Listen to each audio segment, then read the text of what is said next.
видео Әбілсейіт ағамыздың балаларының арнайы тапсырысымен бүгінгі тойға дайындалған видео. Сондықтан балаларға бұныңыз қарағай.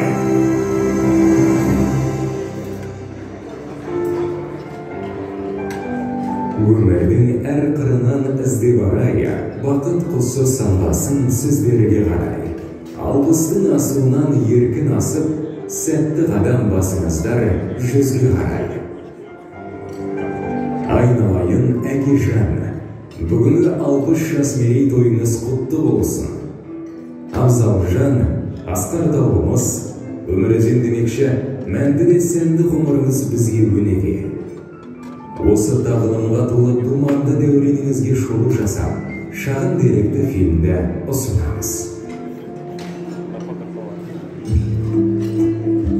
Дүйсебаев Әбілсейіт Оразақынұлы 1963 жылы 7 желтоқсанда Алматы облысы Кеген ауданы Жалаулы ауылында туылды. Әкесі Дүйсебай Оразақын Кеген аудандық тұрмыстық комбинатының есепшісі болған. Аланасы Рыскелдиева Қанымтай осы ауданда мемлекеттік банктың бас кассирі қызметін атқарған еді. Олар 2 қыз, 4 ұлды тәрбиелеп өсірді. Әбілсейіт үйдің үлкені болды. Бұл есімді тұңғыштарына батыр аталары Ақжолбаев Абілдің құрметіне қойса керек. Аталары 1939 жылы Қызыл армия құрамында поляк жорығына лейтенант болып аттанған еді. Ол 1943 жылы Екінші дүниежүзілік соғысы кезінде Югославияда қаза табады. Әбілсейіт 1-ші сыныпқа Алматы облысы Кеген ауданы, Кеген ауылының қазақ орта мектепке барды.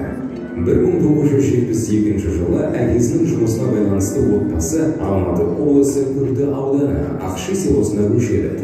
Сондықтан Әбілсейіт Ленин атындағы орта мектепке 2-ші сыныпқа барып, осы мектепті үздік бітірді.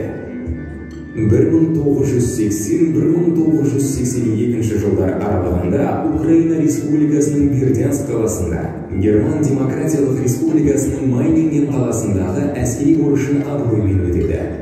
Елге аман-есен оралғаннан кейін Алматы қаласы Абай атындағы педагогикалық институтының көркем сурет факультетін, одан кейін Әл-Фараби атындағы Қазақ мемлекеттік университетінің заңгер мамандығы бойынша оқуын жалғастырды. Оқуды ойдағыдай бітіргеннен кейін Алматы қаласының нөмірі 1-ші педагогикалық училищесінде, кейін Абай атындағы педагогикалық институтында оқытушы ретінде жұмыс атқарды. 1993 жылдан бастап 2018 жылдар аралығында жедел қызметкерден қоғамдық департамент басшысы ретінде лауазымда қызмет атқарды.